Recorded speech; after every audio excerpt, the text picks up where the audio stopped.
हम शाहजहां तू मुमताज रही हो बनल। हम शाहजहां तू मुमताज रही हो बनल।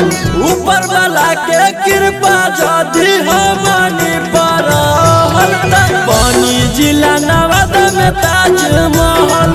आगे रनिया बनी जिला नवादा में ताजमहल।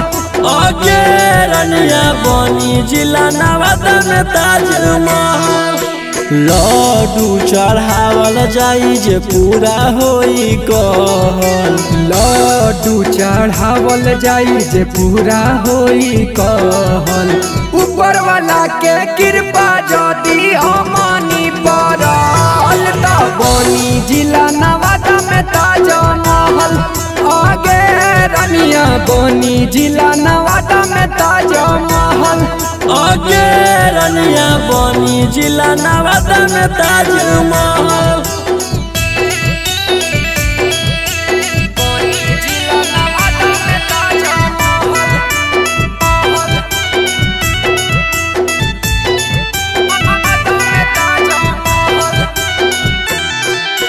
राजा हम तू बढ़िया रानी, नया लिखाई प्यार के कहानी। चांदी के हरिया रही, सोने के गिलासों में पीहा पानी।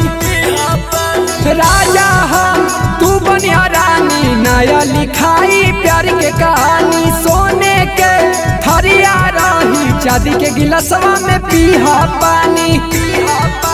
दुआ में हमके मांगत तू रही हर पल।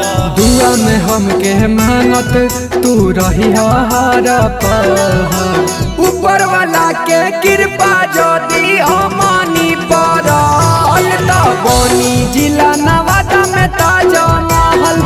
आगे रनिया बनी जिला नवादा में ताजमहल। आगे रनिया बनी जिला नवादा में ताजमहल।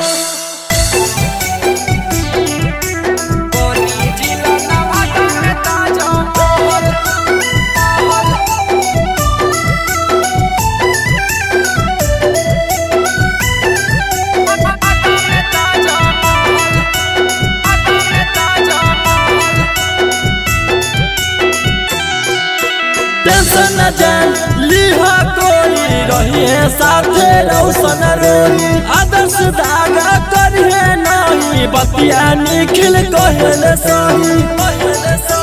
टेंशन न जान लिया कोई रही है साथे रौशन रोही। आदर्श दागा दिए नहीं, बतिया कहले गोलू सही।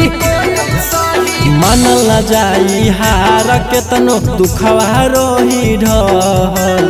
मानल न जाई हार केतनो दुखवा रही ढल।